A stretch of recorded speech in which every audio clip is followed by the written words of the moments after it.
당신은 지금 소금을 줄이고 있습니다. 의사가 그렇게 말했기 때문입니다. 뉴스가 그렇게 말했기 때문입니다. 건강한 사람이라면 당연히 그래야 한다고 우리는 오랫동안 그렇게 배워왔습니다. 그런데 궁금한 적 없으셨습니까? 소금을 줄이는 순간 당신의 몸속에서는 정확히 무슨 일이 벌어질까요?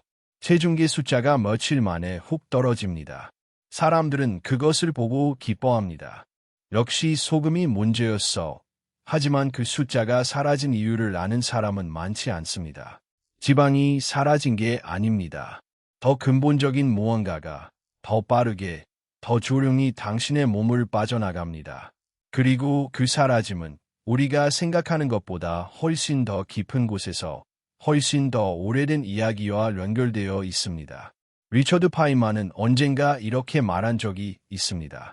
과학에서 가장 중요한 첫 번째 원칙은 스스로를 속이지 않는 것이라고.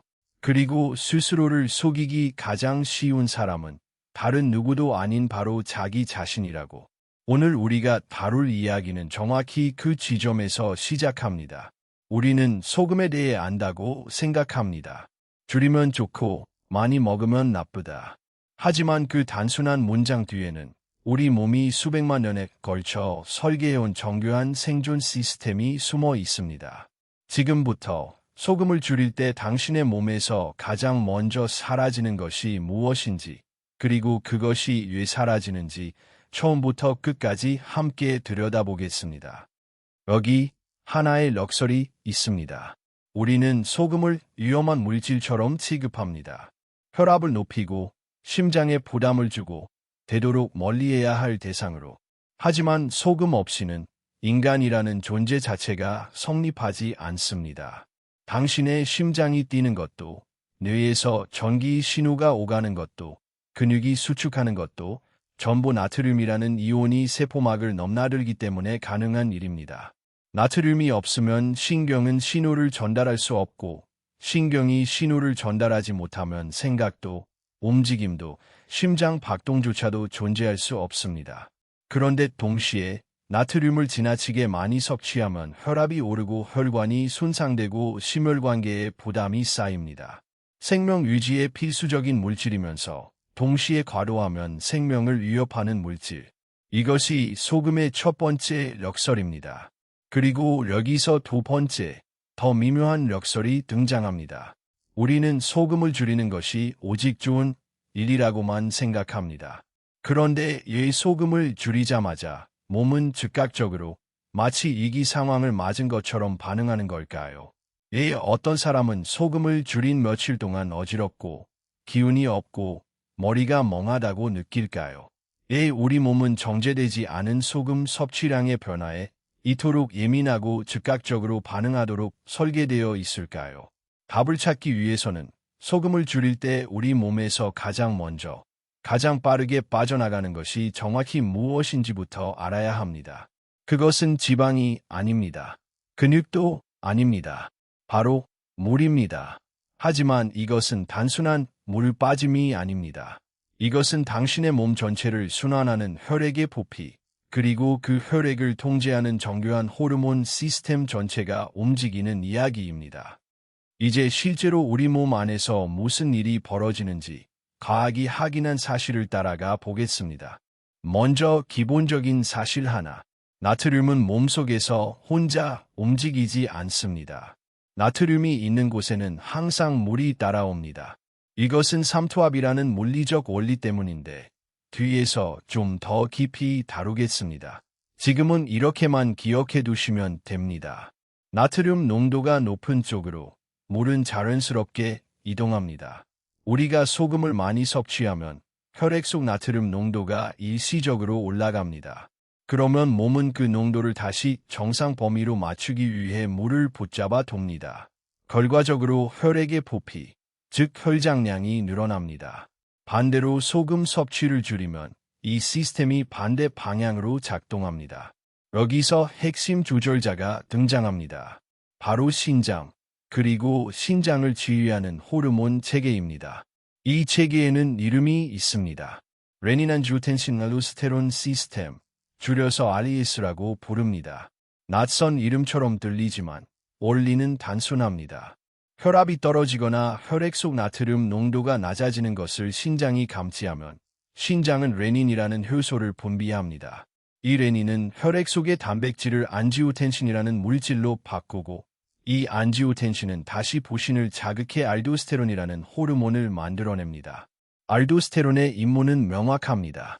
소변으로 빠져나가는 나트륨을 최대한 붙잡아서 몸속에 다시 흡수시키는 것입니다. 그런데 나트륨을 흡수하는 곳에는 다시 물이 따라옵니다.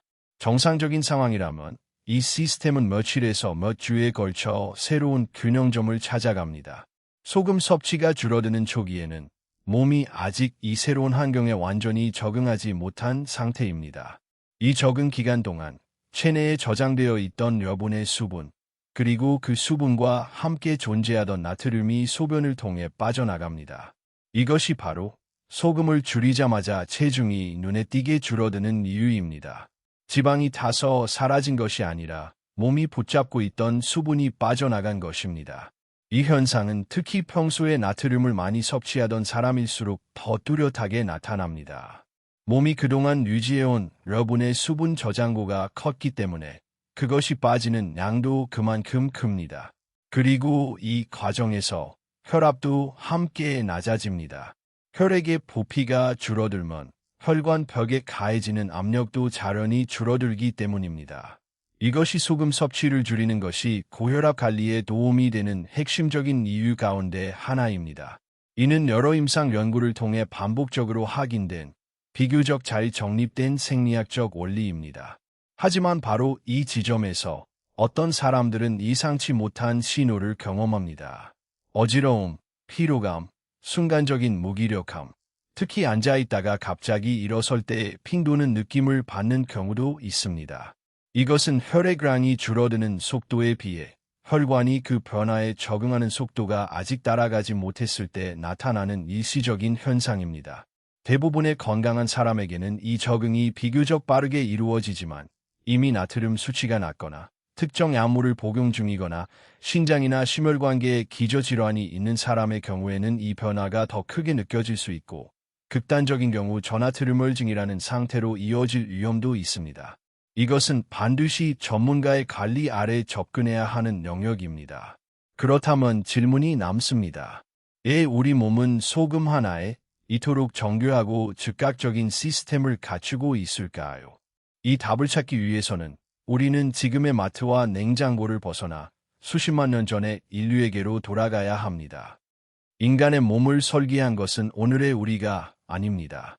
우리 몸속에서 지금 이 순간에도 작동하고 있는 나트륨 조절 시스템은 소금이 흔했던 시대가 아니라 소금이 희귀했던 시대에 만들어졌습니다. 한번 상상해 보십시오. 냉장고도, 마트도, 정제된 소금 봉지도 없던 시절의 인류를, 내륙에 살던 초기 인류에게 소금은 결코 쉽게 구할 수 있는 물질이 아니었습니다. 바닷가에서 멀리 떨어진 지역일수록 소금은 귀하고 때로는 목숨을 걸고 구해야 하는 자원이었습니다. 인류의 역사에서 소금이 화폐처럼 거래되고 소금 무량로가 문명의 흥망을 좌우했다는 사실은 결코 우연이 아닙니다. 셀러리라는 영어 단어의 어원이 소금과 연결되어 있다는 이야기가 널리 알려져 있는 것도 그만큼 인류 역사에서 소금이 지녔던 가치를 상징적으로 보여줍니다. 그런데 인간의 몸은 나트륨을 끊임없이 필요로 합니다. 땀을 흘리고 소변을 보고 살아 숨쉬는 매 순간 나트륨은 몸 밖으로 소실됩니다. 소금이 희귀하고 동시에 생존에 필수적이라면 진화는 어떤 선택을 했을까요? 답은 명확합니다. 나트륨을 최대한 아끼고 붙잡아두고 놓치지 않는 몸을 만드는 것. 그래서 우리의 신장은 나트륨을 몸 밖으로 배출하는 데는 서툴지만 나트륨을 붙잡아 재흡수하는 데는 놀라울 정도로 정교합니다.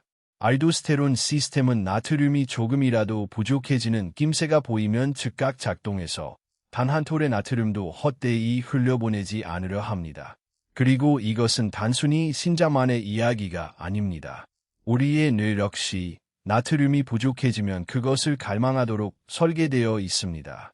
소금에 대한 갈망, 즉 염분에 대한 특별한 식욕은 인간을 포함한 많은 동물에게서 관찰되는 뿌리 깊은 본능입니다. 초식 동물들이 소금기 있는 흙이나 바위를 일부러 찾아가 핥는 행동, 솔트릭이라 불리는 이 현상은 나트륨이라는 자원이 자연 생태계 안에서 얼마나 절실하게 필요한 것이었는지를 잘 보여줍니다. 즉, 우리 몸은 소금이 부족한 세상에서 살아남기 위해 만들어진 몸입니다. 그런데 지금 우리는 정반대의 세상에 살고 있습니다. 가공식품, 인스턴트 식품, 외식 문화가 일상이 된 현대사회에서 소금은 더 이상 희귀한 자원이 아닙니다. 오히려 의식적으로 피하려 애써야 할 정도로 흔한 존재가 되었습니다. 인류의 몸은 소금을 붙잡기 위해 수십만 년을 진화해왔는데 인류의 환경은 불과 지난 100여 년 사이에 소금이 넘쳐나는 곳으로 완전히 뒤바뀌어버린 것입니다. 몸의 설계도는 그대로인데 몸이 놓인 세상만 바뀌어버렸습니다. 그래서 우리가 소금을 줄일 때 몸은 이것을 단순한 식단 조절이 아니라 오래전부터 각인된 생존 회로의 언어로 해석합니다. 나트륨이 줄어들고 있다. 위기다. 붙잡아야 한다. 이 오래된 본능과 소금이 넘쳐나는 현대 환경 사이의 어긋남. 바로 이 지점에서 우리 몸의 반응을 이해할 수 있는 진짜 실마리가 시작됩니다. 이제 조금 더 깊이 들어가서 이 모든 과정이 몸속 세포 단위에서는 정확히 어떻게 일어나는지 살펴보겠습니다. 우리 몸을 구성하는 모든 세포는 세포막이라는 나른 경계로 둘러싸여 있습니다. 이 경계를 사이에 두고 세포 안쪽과 바깥쪽의 나트륨과 칼륨 농도는 서로 정반대로 유지됩니다. 세포 바깥에는 나트륨이 많고 세포 안에는 칼륨이 많습니다. 이 농도 차이를 유지하는 것이 바로 나트륨 칼륨 펌프라는 단백질입니다. 이 펌프는 에너지를 소모하면서 나트륨을 세포 밖으로, 칼륨을 세포 안으로 끊임없이 밀어냅니다. 놀랍게도 우리 몸이 하루 동안 소모하는 에너지 가운데 상당 부분이 바로 이 펌프를 작동시키는 데 쓰인다는 사실이 여러 생리학 연구를 통해 밝혀져 있습니다. 이 나트륨 농도 차이는 단순히 물을 이동시키는 역할만 하는 것이 아닙니다. 이것은 우리 몸의 전기, 신호 시스템 그 자체입니다. 신경세포가 신호를 전달할 때 나트륨 이온이 세포막에 있는 통로를 통해 순간적으로 세포 안으로 쏟아져 들어옵니다. 이 급격한 전입 변화가 활동전이라는 전기 신호를 만들어내고 이 신호가 신경을 따라 전달되면서 우리는 생각하고, 느끼고, 움직입니다. 심장 근육이 규칙적으로 수축하는 것 역시 이 나트륨 이온의 흐름이 만들어내는 전기적 리듬 덕분입니다. 즉, 나트륨은 단순한 짠맛의 원인 물질이 아닙니다. 나트륨은 당신의 신경계와 심장을 작동시키는 전기 배선의 핵심 재료입니다. 그리고 물의 이동을 설명하는 물리적 원리, 삼투압도 바로 이 나트륨 농도 차이에서 비롯됩니다. 삼투압이란 농도가 다른 두 융액이 반투과성 막을 사이에 두고 있을 때 물이 농도가 낮은 쪽에서 높은 쪽으로 이동해서 농도를 같게 만들려는 물리적 경향을 말합니다.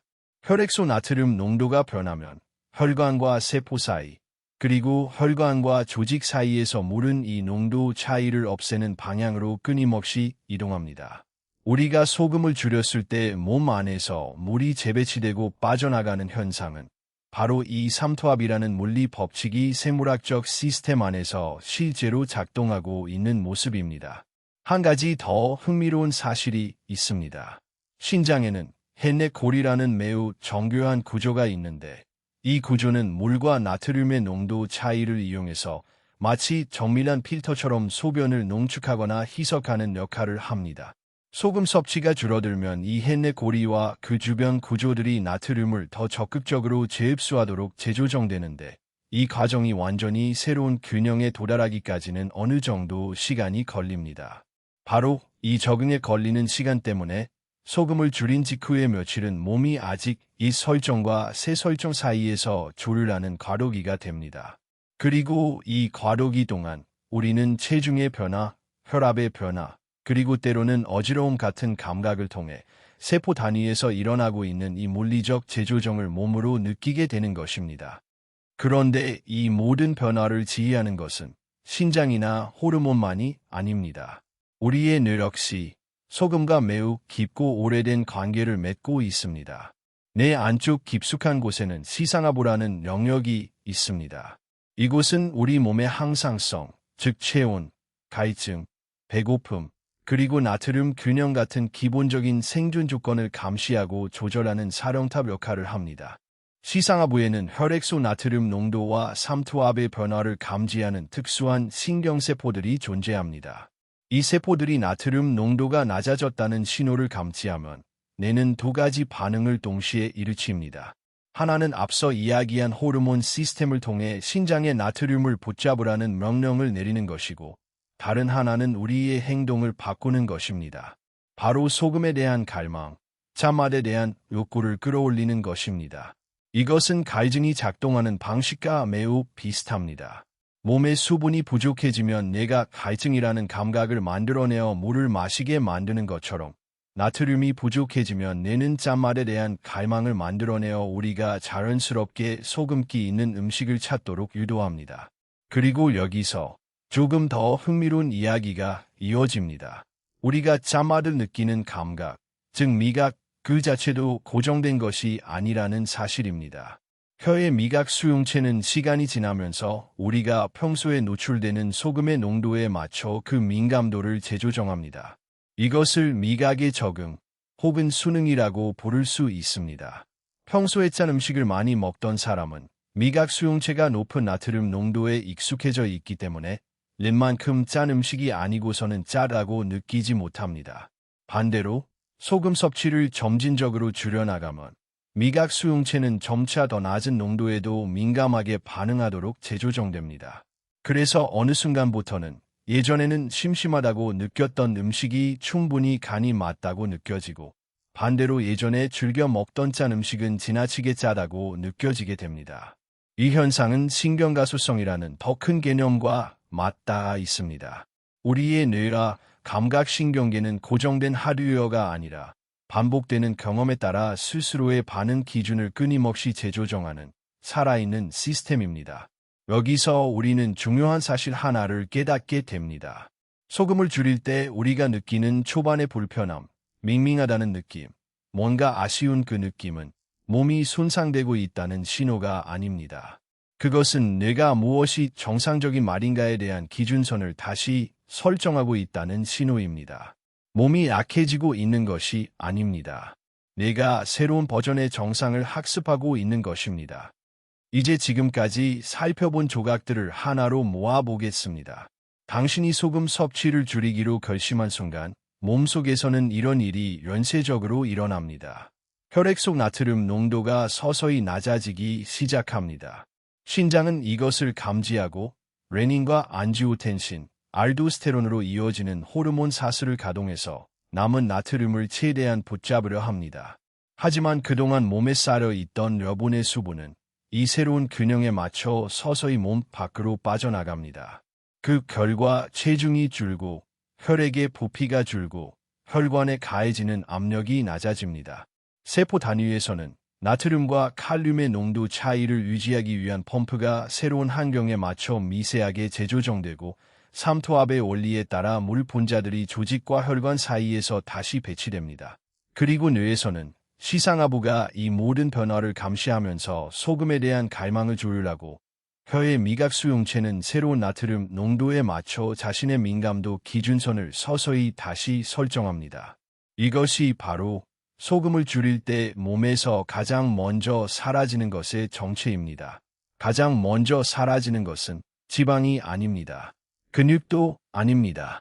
가장 먼저 사라지는 것은 몸이 그동안 붙잡고 있던 여분의 물이고, 그와 함께 낮아지는 혈액의 부피와 혈관의 압력입니다. 그리고 조금 더 시간이 지나면 사라지는 것은 하나 더 있습니다. 바로 우리가 그동안 정상이라고 믿어왔던 짠맛에 대한 기준선입니다. 우리는 소금을 줄이는 것을 단순히 식습관을 바꾸는 일이라고 생각합니다. 하지만 실제로 우리 몸 안에서 벌어지는 일은 수십만 년 전 소금이 희귀했던 시절에 맞춰 설계된 오래된 생존 시스템이 소금이 넘쳐나는 현대의 식탁 앞에서 다시 한번 원래의 균형점을 찾아가는 과정입니다. 우리가 처음에 느꼈던 그 역설, 소금이 생명에 필수적이면서도 동시에 위협이 될 수 있다는 그 모순은 사실 하나의 진실을 가리키고 있었습니다. 문제는 소금 그 자체가 아니라 소금이 희귀했던 시절에 맞춰진 몸과 소금이 넘쳐나는 시대에 놓인 현실 사이의 간극이라는 것입니다. 그렇다면 이 이야기는 두려움으로 끝나야 할까요? 그렇지 않습니다. 이 모든 이야기가 우리에게 알려주는 진짜 희망은 바로 이것입니다. 우리 몸과 뇌는 새로운 환경에 맞춰 스스로를 다시 조율할 수 있는 놀라운 능력을 가지고 있다는 사실입니다. 미각의 민감도가 그동안의 습관에 따라 재조정될 수 있다는 것은 반대로 말하면 그 습관을 바꾸면 미각도 함께 바뀔 수 있다는 뜻입니다. 실제로 여러 연구에서 나트륨 섭취를 점진적으로 줄여나간 사람들은 몇 주에서 몇 달에 걸쳐 짠맛에 대한 민감도가 회복되고 이전보다 적은 소금으로도 충분한 만족감을 느끼게 된다는 결과를 보고하고 있습니다. 핵심은 급격함이 아니라 점진성입니다. 하루아침에 소금을 극단적으로 줄이는 것은 몸의 적응 시스템에 갑작스러운 부담을 줄 수 있습니다. 특히 이미 건강상의 이유로 나트륨 균형에 예민한 사람이라면 반드시 전문가와 상의하며 접근해야 합니다. 하지만 건강한 성인이 며칠, 몇 주에 걸쳐 서서히 소금 섭취를 조절해 나간다면 몸은 그 변화에 맞춰 신장의 제흡수 시스템과 뇌의 미각 기준선을 부드럽게 재조정해 나갈 수 있습니다.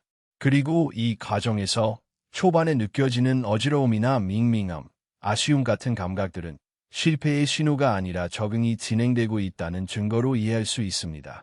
당신의 몸은 고장난 것이 아닙니다. 당신의 몸은 지금 당신이 살아온 환경에 최선을 다해 맞춰져 있었을 뿐입니다. 그리고 그 몸은 환경이 바뀌면 다시 그에 맞게 스스로를 조율할 수 있는 능력을 여전히 가지고 있습니다.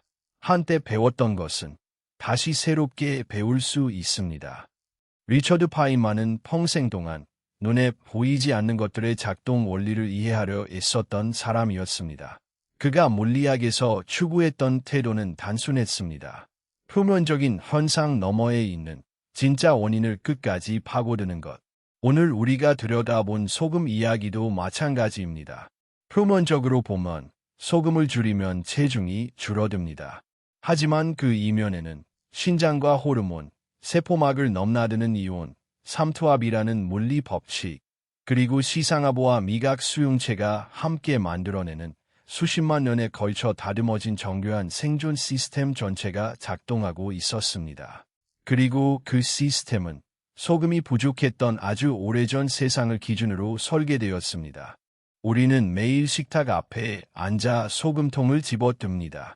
그리고 그 짧은 순간마다 우리는 알지 못한 채 수십만 년 전 조상들이 살아남기 위해 필사적으로 지켜냈던 오래된 생존의 언어와 마주하고 있습니다.